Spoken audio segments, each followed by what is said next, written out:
سورۃ محمد کے تفسیری مضامین کا بیان چل رہا ہے، اور گزشتہ نشست میں اس عنوان پر گفتگو کی گئی تھی کہ جو لوگ مضبوط دلیل کی بنیاد پر ایمان پر قائم ہیں اور وہ لوگ جو اپنی خواہشات کی پیروی کرتے ہیں، یہ دونوں برابر نہیں ہو سکتے۔ اس ضمن میں مختصراً ایک دو باتیں اور بھی عرض کرنا چاہوں گا کہ خواہشات کی پیروی کا مطلب صرف لذتوں اور گناہوں کے پیچھے چلنا نہیں ہے۔ حضور اقدس صلی اللہ تعالی علیہ وآلہ وسلم ارشاد فرماتے ہیں کہ لا یؤمن احدکم حتی یکون ہواہ تبعا لما جئت بہ او کما قال، کہ تم میں سے کوئی بھی اس وقت تک مومن نہیں ہو سکتا جب تک کہ اس کی خواہشات میرے لائے ہوئے دین کے تابع نہ ہو جائیں۔ تو معلوم یہ ہوا کہ خواہشات کا تعلق صرف گناہوں کے ساتھ یا لذتوں کے ساتھ نہیں ہے۔ خواہشات کی پیروی سے مراد ہر وہ عمل ہے جو شریعت کے خلاف ہو، اور اس میں سب سے جو اہم پہلو ہے وہ ہمارے خاندانی رسم و رواج ہیں۔ پیدائش سے لے کر موت تک ہم نے شریعت کو چھوڑ کر اپنے خاندانی رسم و رواج کی پابندی کو ضروری اور لازم قرار دے دیا ہے، جس کی وجہ سے مالی نقصان بھی ہے، اخلاقی نقصان بھی ہے۔ میں ایک چھوٹی سی مثال عرض کر دوں کہ ہمارے ہاں خدا نہ خواستہ اگر کسی کا انتقال ہو جاتا ہے، کسی کی وفات ہو جاتی ہے، شریعت یہ کہتی ہے کہ اس کو غسل دو، اس کو کفناؤ، اس کا جنازہ پڑھو، اس کو دفناؤ، یہ 4 کام کرنے ہیں، اس کے بعد ختم۔ لیکن جب ہم اپنے خاندانی رسم و رواج کی طرف جاتے ہیں تو چونکہ ہمیں ایک اسلامک ٹچ بھی دینا ہوتا ہے، اس لیے ہم مذہبی محافل کا انعقاد کر لیتے ہیں کہ جن کو نام کیا دیا جاتا ہے کہ جی ہم بظاہر کوئی نیکی کا کام کر رہے ہیں، لیکن حقیقت میں وہ نیکی کا کام ہوتا ہی نہیں ہے۔ اب اس کے لیے چاہے مجھے کسی سے پیسے قرض لینے پڑتے ہیں، چاہے مجھے کسی سے ادھار لینے پڑتے ہیں، لیکن میرے ذہن میں کیا بات چل رہی ہوتی ہے کہ جی کہیں میری ناک نہ کٹ جائے۔ ہمارے ایک جاننے والے ہیں، ان کے گھر میں کوئی فوتگی ہو گئی، تو بیچاروں کے مالی حالات کوئی زیادہ اچھے نہیں تھے، تو جب ان کی فوتگی ہو گئی تو انہوں نے یہ اعلان کر دیا کہ جی بس جنازہ ہو گیا، بس ٹھیک ہے، ختم کہانی، اب مزید اور کچھ نہیں۔ یہ ان کے لیے ایک بہت بڑا فیصلہ تھا کیونکہ سارے خاندان کی مخالفت میں جانا تھا، لیکن خاندان والوں نے اتنا پریشان کیا اس بندے کو، اتنا پریشان کیا کہ اس کو پیسے قرض لے کر وہ مذہبی فنکشن کا انعقاد کرنا پڑا۔ اتفاق سے انہوں نے مجھے وہاں پر بیان کے لیے بلا لیا اور مجھے ساری صورتحال سے آگاہ بھی کر دیا۔ پھر آپ کو میری طبیعت کا اور مزاج کا پتہ ہی ہے، وہاں پہ پھر میں اپنی طرف سے تو اچھی خاصی طبیعت صاف کر کے آیا۔ تو یہ بتانے کا مقصد یہ تھا کہ ہم خاندانی رسم و رواج کو پورا کرنے کے لیے کسی بھی حد تک جانے کو تیار ہیں، اور ہمارا دین ہمیں انہی کاموں سے روکتا ہے۔ خواہشات کی پیروی صرف خدا نخواستہ کوئی شراب پینا نہیں ہے، کوئی بدکاری کرنا نہیں ہے، کوئی اور گناہ کا کام کرنا نہیں ہے، دین کے خلاف جانا یہ بھی خواہشات کی پیروی ہے۔ میرا دین مجھے کہتا ہے کہ بھائی نکاح کرنا ہے، لڑکا آ جائے، لڑکے کے ساتھ 2 گواہ آ جائیں، اس کے سرپرست آ جائیں، لڑکی کے سرپرست موجود ہو، ایجاب ہو، قبول ہو، اللہ اللہ خیر صلی اللہ۔ لیکن میرا خاندان کیا کہتا ہے، میری رسم کیا کہتی ہے، میرا رواج کیا کہتا ہے، میری اندر کی خواہش، اندر کا شیطان مجھے ابھارتا ہے کہ نہیں جی نہیں، کم از کم کو 150 بندے کی بارات ہونی چاہیے، اس سے 1 رات پہلے ڈی جے کا لگنا چاہیے، مہندی کا فنکشن ہونا چاہیے، اس سے 2 دن پہلے مائیوں ہونا چاہیے، اس کے بعد پھر بڑا تابڑتوڑ قسم کا ولیمہ ہونا چاہیے، پھر اس کے بعد مقلابے کی رسم ہونی چاہیے، پھر خاندان کے اندر دعوتیں ہونی چاہیے. یہ پورا 1 مہینہ جب تک سلسلہ چلتا نہیں، ہمارے یہاں شادی نہیں تصور کی جاتی. اب اس میں پھر لڑائیاں بھی ہو رہی ہیں، پھر جھگڑے بھی ہو رہے ہیں، کسی کو کسی کی رسم پسند نہیں آ رہی، کسی کو کسی کی رسم پسند نہیں آ رہی. یہ میری اپنی آنکھوں دیکھے واقعات ہیں، آنکھوں دیکھے حالات ہیں. بھائی ہم نے 11 جوڑے لانے کو کہا تھا، تم 10 جوڑے کیوں لے کے آئے؟ دوسرے کہتے ہیں کہ ہم نے 25 جوڑے لانے کو کہا تھا، تم 24 جوڑے کیوں لے کے آئے؟ ہم نے 150 بندہ بارات میں بلایا تھا، تم 151 کیوں لے کے آئے؟ تو جتنا دین سے باہر نکلتے چلے جائیں گے اتنا مشکلات میں اضافہ ہوتا چلا جائے گا. اور قرآن اسی چیز کو بار بار بیان کر رہا ہے کہ جو ایمان پر قائم رہنے والے لوگ ہیں اور جو خواہشات کی پیروی کرنے والے لوگ ہیں، یہ دونوں کبھی بھی آپس میں برابر نہیں ہو سکتے. جو ایمان پر قائم رہنے والے لوگ ہیں، اب ان کے لیے اللہ تعالیٰ نے پھر کیا انعام بیان کیا ہے، میں مختصر سا تذکرہ آج اس حوالے سے کروں گا، پھر بات کو آگے لے کے چلیں گے. اللہ فرما رہے ہیں کہ مثل الجنت الذی وعد المتقون. توجہ کیجئے گا، الفاظ کے اوپر بڑے قیمتی الفاظ ہیں. مثل الجنت الذی وعد المتقون، اللہ فرما رہے ہیں کہ نیک لوگوں سے جس جنت کا وعدہ کیا گیا ہے اس کی مثال ہم تمہیں بیان فرما رہے ہیں. توجہ ہے، اللہ کیا کہہ رہے ہیں کہ جنت کی مثال بیان فرما رہے ہیں. اور اس موقع پہ میں ہمیشہ وہی حدیث آپ کے سامنے پہلے بھی کئی مرتبہ سنا چکا ہوں کہ اعدت لعبادی الصالحین ما لا عین رأت ولا اذن سمعت ولا خطر علی قلب بشر، کہ جنت کی نعمتیں اس طرح کی ہیں کہ اللہ خود فرماتے ہیں کہ میں نے اپنے بندوں کے لیے وہ چیز تیار کر رکھی ہے کہ جس کو کسی آنکھ نے دیکھا نہیں، کسی کان نے سنا نہیں، کسی کے دل کے اندر اس کا وسوسہ بھی نہیں پیدا ہوا. لیکن اللہ فرماتے ہیں تسلی رکھو، ہم تمہیں اس کی ایک مثال بیان کر دیتے ہیں کہ اللہ کی بنائی ہوئی جنت ہوگی کیسے. فرمایا کہ مثل الجنت الذی وعد المتقون فیہا انہار من ماء غیر آسن. اللہ تعالیٰ نے جو جنت بنائی ہے اس کے اندر نہریں بہہ رہی ہیں، اور نہروں میں جو پانی چل رہا ہے وہ پانی اس طرح کا ہے کہ غیر آسن، اس پانی کے اندر بدبو نہیں پیدا ہوتی. آپ ایک برتن کے اندر پانی بھریں، اس کو استعمال نہ کریں، اس کو کچھ عرصے کے لیے ایسے ہی رکھ چھوڑیں، کچھ عرصے کے بعد اس کا رنگ بھی تبدیل ہو جائے گا، اس کا ذائقہ بھی تبدیل ہو جائے گا، اور اس کی بو بھی تبدیل ہو جائے گی. تو اللہ فرما رہے ہیں کہ سب سے پہلی بات تو یہ ذہن میں رکھو کہ جو جنت کا پانی ہے وہ دنیا کے پانی سے بہت مختلف ہے. دنیا کا پانی تو خراب ہو کر بدبودار ہو جاتا ہے، جنت کا پانی نہ خراب ہوتا ہے نہ بدبودار ہوتا ہے. ابھی آگے چلیں، میں اس کی تفصیل کی طرف آ رہا ہوں. دوسرے نمبر پر جو نہریں وَأَنْهَارٌ مِّن لَبَنٍ لَّمْ يَتَغَيَّرْ طَعْمُهُ، دودھ کی نہریں ہیں، اور وہ دودھ کی نہریں ایسی ہیں کہ اس دودھ کا ذائقہ خراب نہیں ہوتا. یہاں والا دودھ تو ایک دن فریج سے باہر نکال کے رکھو، 2 گھنٹے کے بعد وہ دودھ خراب، لیکن جنت میں جو دودھ کی نہر ہوگی وہ خراب نہیں ہوگی. تیسری چیز وَأَنْهَارٌ مِّنْ عَسَلٍ مُّصَفًّى، تیسرا جو انعام ہوگا وہ جنت کے اندر وہ شہد کی نہریں ہوں گی. اور جو چوتھا انعام ہوگا وہ کیا کہ وَلَهُمْ فِيهَا مِنْ كُلِّ الثَّمَرَاتِ وَمَغْفِرَةٌ مِّن رَّبِّهِمْ، ہر قسم کے پھل ہوں گے، ہر قسم کے میوہ جات ہوں گے، ہر قسم کی نعمتیں میسر ہوں گی. اور سب سے بڑا انعام یہ ہوگا کہ اللہ کی طرف سے مغفرت کا اعلان کر دیا جائے گا. اب آ جائیے ذرا اس عنوان کی طرف. سیدنا ابو ہریرہ رضی اللہ تعالیٰ عنہ فرماتے ہیں کہ حضور علیہ الصلوۃ والسلام نے ارشاد فرمایا کہ جنت کے اندر 100 درجے ہیں، اور یہ درجے اللہ نے ان لوگوں کے لیے بنائے ہیں جو اللہ کے دین کے لیے محنت کرتے ہیں.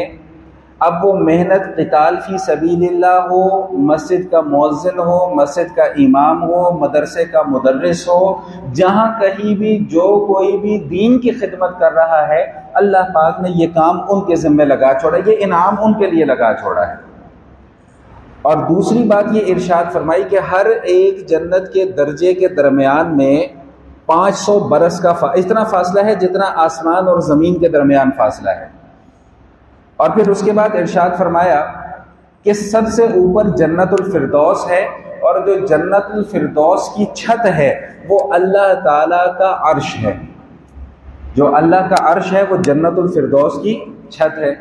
اور پھر یہ بات ارشاد فرمائی کہ اس اللہ کے عرش سے 4 نہریں نکلتی ہیں اور وہ نہریں پھر پوری کی پوری جنت میں پھیل جاتی ہیں۔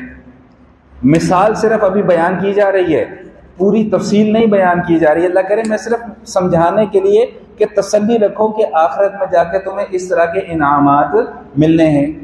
اور پھر حضور علیہ الصلوۃ والسلام نے ارشاد فرمایا کہ اللہ تعالیٰ سے جب بھی سوال کرو تو جنت الفردوس کا سوال کرو۔ لوگوں کے ذہنوں کے اندر یہ سوال پیدا ہوتا ہے کہ دنیا کہاں سے کہاں پہنچ رہی ہے اور مولوی ابھی تک جنت اور دوزخ سمجھانے میں لگے ہوئے ہیں۔ یہ ہمارے ذہنوں کے اندر ایک عمومی سا سوال پیدا ہوتا ہے۔ ایک دفعہ کسی نے کہا میرے متعلق، جیو 3 کی مسجد کے خطیب صاحب لوگوں کو مسواک کرنے کے مسائل سمجھا رہے ہیں۔ میں کہا اور کیا کروں، کرکٹ کھیلنا سکھاؤں یہاں پر؟ ان دنوں PSL چل رہا تھا، حالات کے مطابق بات ہونی چاہیے۔ میں کہا اچھا PSL چل رہا ہے تو آئندہ جمعہ PSL کے اوپر جمعہ پڑھا دیں گے۔ تو میں اس کا جواب ذرا اپنے انداز میں دیتا چلوں، پھر بات کو آگے لے کے چلتے ہیں۔ ہمارا بچہ جب تھوڑا سا سمجھنے بوجھنے کے قابل ہو جاتا ہے، یا چلیں ہم اپنی بات کر لیتے ہیں، تو ہم اپنا ایک ٹارگٹ سیٹ کر لیتے ہیں کہ بھئی میں نے اس مقام پر پہنچنا ہے۔ میں نے میٹرک میں میرا یہ ٹارگٹ ہے کہ میں نے 1100 میں سے 1100 نمبر لینے۔ ٹارگٹ 1100 کا رکھتے ہیں تو 1095 نمبر آتے ہیں، ایسا ہی ہے۔ پھر جی میں نے FSC میں یہ کرنا ہے، FSC کے بعد میں نے یوں کرنا ہے، اور اس کے بعد میرا یہ ٹارگٹ ہے میں نے فلاں فیلڈ میں جانا ہے۔ یہ ہمارا ایک ٹارگٹ ہے۔ تو بھائی دنیا کی زندگی میں ہمارا بھی ایک ٹارگٹ ہے، اور وہ ٹارگٹ ہمارا کیا ہے کہ یہ دنیا کی مشقتوں سے گزرنے کے بعد ہم نے جنت میں جانا ہے۔ یہ ہمارا ایک ٹارگٹ ہے، اور یہ ٹارگٹ ہمیں اپنا سیٹ کرنا پڑے گا۔ سیٹ کریں گے تو جنت ملے گی، وگرنہ جنت نہیں ملے گی۔ وگرنہ تو پھر ہمارے ذہنوں کے اندر یہی آئے گا نا جی جو دل میں آتا ہے وہ کرتے رہو، جنت میں جانا کون سا مشکل کام ہے، اللہ تو بہت غفور الرحیم ہے۔ تو بھائی اللہ غفور الرحیم ضرور ہے، لیکن اللہ قہار اور جبار بھی ہے۔ تو ہمیں ٹارگٹ اپنا سیٹ کرنا پڑتا ہے۔ جب ہم یہ ٹارگٹ سیٹ کریں گے تو اس کے بعد پھر ہم اس کے لیے محنت بھی کریں گے۔ ایسا نہیں ہو سکتا کہ میں اپنے ایک ٹارگٹ تو سیٹ کر لوں اور اس کے لیے محنت نہ کروں، یہ ممکن نہیں ہے۔ یا میں محنت تو کر رہا ہوں لیکن مجھے آگے اپنی کوئی منزل نہیں نظر آ رہی کہ میں نے جانا کدھر ہے، دائیں جانا ہے بائیں جانا ہے۔ گھر سے میں نے سامان بھی سارا پیک کر لیا، ٹھیک، اور ساری تیاری بھی مکمل کر لی، گاڑی میں بھی بیٹھ گیا، گاڑی اسٹارٹ بھی کر لی، اب یہ فیصلہ نہیں کر پا رہا کہ میں نے کراچی جانا ہے کہ اسلام آباد جانا ہے۔ تو میری وہ ساری کی ساری تیاری اور ساری کی ساری محنت جو ہے وہ ضائع چلی گئی۔ بالکل اسی طرح اگر میں نے یہ فیصلہ کر لیا کہ جی میں نے کراچی جانا ہے، لیکن کراچی جانے کے لیے میں نے تیاری نہیں کی ہے، تو میرا گھر سے نکلنا جو ہے وہ فضول ہے۔ بالکل اسی طرح اللہ تعالیٰ نے ہمیں ایک مقصد دیا ہے، وہ مقصد دیا ہے ہمارے لیے جنت۔ تو فرمایا کہ بھئی جنت تو مل جائے گی لیکن اس کے لیے پہلے کچھ تیاری بھی کرنی پڑے گی۔ تیاری کرو گے تو جنت میں پہنچو گے، تیاری نہیں کرو گے تو جنت میں پہنچ نہیں سکتے ہو۔ یہ کوئی اتنا آسان کام نہیں ہے جتنا آسان تم نے سمجھا ہوا ہے۔ تو بہرحال عرض میں یہ کر رہا تھا کہ حضور علیہ الصلوۃ والسلام ارشاد فرماتے ہیں کہ اللہ تعالیٰ سے جب بھی سوال کرو جنت الفردوس کا سوال کرو۔ میں اپنے انداز میں، جو پرانے حضرات ہیں ان کو میرا یہ جملہ یاد ہوگا، آج نئے حضرات کے لیے میں دوبارہ دہرا دیتا ہوں کہ بھائی اللہ تعالیٰ سے جنت کا DHA مانگو، جنت کی کچی آبادی نہ مانگو۔ یا اللہ جنت دینی ہے تو DHA والی جنت دینی ہے، آمین تو بول دو بھائی، یا نہیں شوق جنت میں جانے کا، 70 عمریں بھی ملیں گی وہاں پر بیوی کے علاوہ۔ ہاں دیکھا نا، اب آئے مزہ۔ اب جس نے نہیں بھی آمین بولنا ہوگا وہ بھی آمین بولے گا۔ تو اللہ کے بندو دعا جب بھی ہو اس پہ آمین کہہ دیا کریں، اس پہ وہ نہ کیا کریں، کنجوسی نہ کیا کریں۔ سمجھ میں آ رہی بات کہ نہیں آ رہی؟ تو حضور علیہ الصلوۃ والسلام کیا فرماتے ہیں کہ بھئی اللہ تعالیٰ سے جنت الفردوس مانگو۔ نبی پاک صلی اللہ تعالیٰ علیہ وآلہ وسلم یہ ارشاد فرماتے ہیں کہ جنت ایک کوڑا ہنٹر جسے ہم بولتے ہیں یا کوڑا بولتے ہیں، چھوٹا سا ہوتا ہے۔ فرمایا کہ اس کے گھیراؤ کے برابر بھی اگر کسی کو جنت مل جائے تو وہ دنیا اور دنیا کی تمام نعمتوں سے زیادہ بہتر ہے۔ سمجھ میں آئی بات؟ ایک حدیث اور سنا دیتا ہوں اور انشاءاللہ اس کے اوپر عمل بھی ہوگا۔ حضور علیہ الصلوۃ والسلام ارشاد فرماتے ہیں کہ جو شخص اللہ تعالیٰ سے 3 مرتبہ جنت کا سوال کرتا ہے، 3 مرتبہ، تو جنت خود یہ کہتی ہے کہ یا اللہ جو مانگ رہا ہے اس کو دے دے۔ اور جو شخص 3 مرتبہ جہنم کے عذاب سے پناہ مانگتا ہے تو جہنم یہ کہتی ہے کہ یا اللہ جس چیز سے یہ پناہ مانگ رہا ہے اس چیز سے اسے پناہ دے دے۔ تو اب میں دعا مانگتا ہوں تو اس پر سب مل کے آمین کہیں، یا اللہ ہمیں جنت الفردوس عطا فرما، یا اللہ ہمیں جنت الفردوس عطا فرما، یا اللہ ہمیں جنت الفردوس عطا فرما، اور یا اللہ ہمیں جہنم کے عذاب سے محفوظ فرما، ہمیں جہنم کے عذاب سے محفوظ فرما، ہمیں جہنم کے عذاب سے محفوظ فرما۔ کیوں؟ اس لیے کہ جتنی حسین اللہ تعالیٰ کی جنت ہے اس سے کہیں زیادہ خوفناک اللہ کی جہنم ہے۔ اگر اللہ تعالیٰ نے جنت کی نعمتیں تیار کی ہوئی ہیں تو جہنم کا عذاب بھی تیار کر کے رکھا ہے۔ اگر اللہ تعالیٰ نے آخرت میں ہمارے لیے آسائشیں اور راحتوں اور سکون کے فیصلے کیے ہوئے ہیں تو نہ ماننے والوں کے لیے اللہ تعالیٰ نے سخت عذاب کے فیصلے بھی کیے ہوئے ہیں۔ اگر اجازت ہو تو اسی سورہ محمد میں انہی آیات کے ساتھ چند آیات اس کے متعلق بھی ہیں، بیان کر دوں؟ ڈریں گے تو نہیں ہیں؟ تھوڑی سی بیان کر دیتا ہوں۔ نمبر 1، ابھی جنت کا سلسلہ چل رہا تھا، میں اس میں بات پھر کہیں سے کہیں نکل گئی۔ ایک چوتھی نہر بھی ہوگی جنت کے اندر، وہ ہوگی شراب کی۔ وہ یہ شراب نہیں ہوگی جو دنیا کے اندر ہے، وہ شرابن طہورا ہوگی، اور اس کے متعلق خود اللہ کا قرآن یہ کہہ رہا ہے کہ لا یصدعون عنہا ولا ینزفون۔ جب جنت کی شراب کوئی پیے گا تو نہ اس کے سر میں درد ہوگا نہ اس کی عقل ختم ہوگی۔ معلوم یہ ہوا کہ کوئی بھی ایسی چیز جو انسان کی عقل کو ٹھکانے پر نہ رہنے دے، شریعت کی نظر میں وہ پسندیدہ چیز نہیں ہے۔ اس لیے اللہ تعالیٰ نے اور اللہ کے نبی صلی اللہ تعالیٰ علیہ وآلہ وسلم نے قیامت کی صبح تک کے لیے اس قسم کی نشہ آور چیزوں کو حرام قرار دے دیا ہے۔ اب یہ ایک لمبی بحث ہے کہ یہ حرام کہاں لکھا ہے کہاں نہیں لکھا، اور اس کے بہت سارے جوابات ہیں، وہ کبھی پھر موقع پر بات آئے گی تو وہ آپ کے سامنے عرض کروں گا۔ اس کے مقابلے میں پھر اللہ پاک ارشاد فرما رہے ہیں کہ یہ تو جنت کی نعمتوں کا مختصر سا تذکرہ تھا۔ اللہ کہہ رہے ہیں کہ مثل، میں نے مثال بیان کی ہے، اور بالکل اسی طرح اللہ مثال بیان کر رہے ہیں جہنم کے عذاب کا۔ میں تھوڑا سا اس کا نمونہ قرآن کی ان آیات کی روشنی میں آپ کے سامنے پیش کر دوں، پھر بات کو آگے لے کر چلتے ہیں۔ نمبر 1، جب کوئی خدا نہ خواستہ جہنم میں پھینک دیا جائے گا تو سب سے پہلی بات تو یہ ذہن میں بٹھا لیں کہ جنت اور جہنم میں داخلے سے پہلے موت کو ذبح کر دیا جائے گا، پھر موت کو موت دے دی جائے گی۔ موت کو موت دے دینے کا کیا مطلب کہ اب آج کے بعد کسی پر موت طاری نہیں ہوگی، ہمیشہ زندگی ہی رہے گی۔ اب جو جنت میں جائے گا وہ بھی ہمیشہ زندہ رہے گا، اور جو خدا نہ خواستہ دوزخ میں جائے گا وہ بھی ہمیشہ زندہ رہے گا، مرے گا نہیں۔ تو قرآن کی آیات اور احادیث کی روشنی میں مختصراً چند باتیں عرض کر دوں۔ سب سے پہلا عذاب جو جہنم والوں کو دیا جائے گا وہ خود جہنم ہوگی، وہ جہنم کی آگ ہوگی۔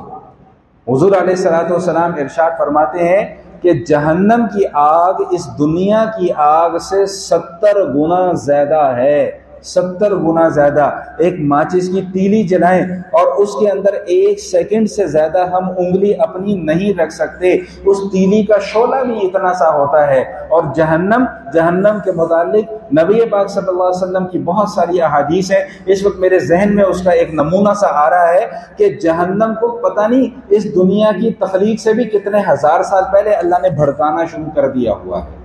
اس کی آگ بھڑک رہی ہے، بھڑک رہی ہے، بھڑک رہی ہے۔ جب قیامت والے دن جنت اور دوزخ کے فیصلے ہو رہے ہوں گے تو جہنم کو 70,000 آگ کی لگامیں ہوں گی اس کی، اور 70,000 فرشتے اس کو پکڑ کر کھینچ کر لا رہے ہوں گے، اور اس کی جو آواز ہوگی وہ اتنی ہولناک ہوگی کہ لوگوں کے کلیجے پھٹ جائیں گے اس کی آواز سن کے، اگر وہ دنیا میں آواز سن لیں اس کی۔ تو جہنم والوں کے لیے سب سے پہلا عذاب جو ہے وہ خود جہنم ہوگی۔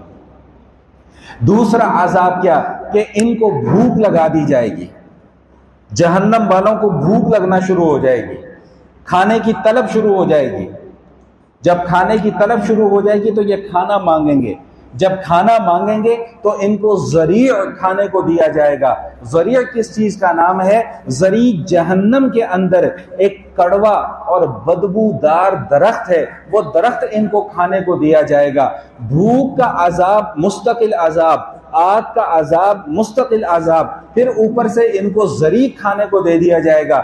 جب ذریع ان سے کھایا نہیں جائے گا تو یہ کچھ اور کھانے کو مانگیں گے، پھر ان کو طعامن ذا غصہ، پھر ان کو گلے میں اٹکنے والا کھانا کھلایا جائے گا۔ وہ ایک کانٹے دار جھاڑی ہوتی ہے، الامان الحفیظ، اللہ ہم سب کو محفوظ فرمائے۔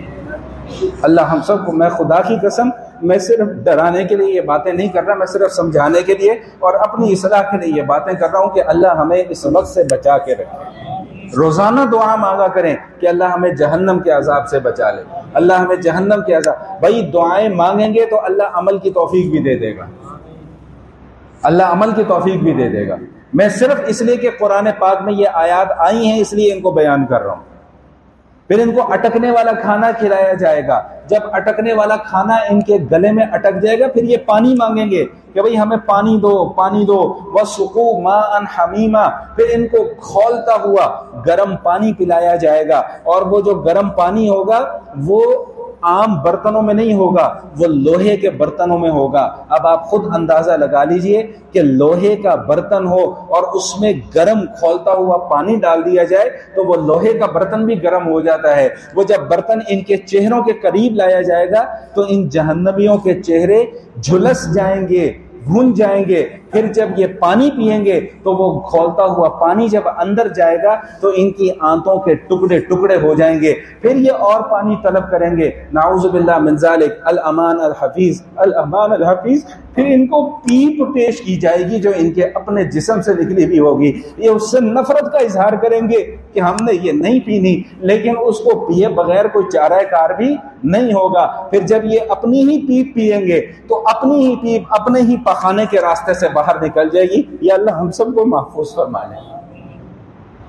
یا اللہ ہم سب کو اپنے دنیا کے عذاب سے بھی اور آخرت کے عذاب سے بھی محفوظ فرما۔ صرف گفتگو کرنے کا مقصد یہ تھا جو گزشتہ نشست میں بھی میں نے کی تھی کہ بھئی خواہشات کی پیروی جنت سے دور کر دیتی ہے، جہنم کے قریب کر دیتی ہے۔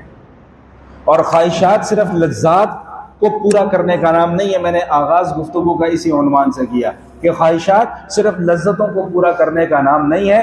خواہش ہر اس عمل کا نام ہے جو مجھے میرے دین کے خلاف لے کر جائے، خواہش ہر اس عمل کا نام ہے جو مجھے میرے دین سے دور کر دے، خواہش ہر اس عمل کا نام ہے جو مجھے سنت سے ہٹا کر بدعت کے راستے پر یا خرافات کے راستے پر چلا دے۔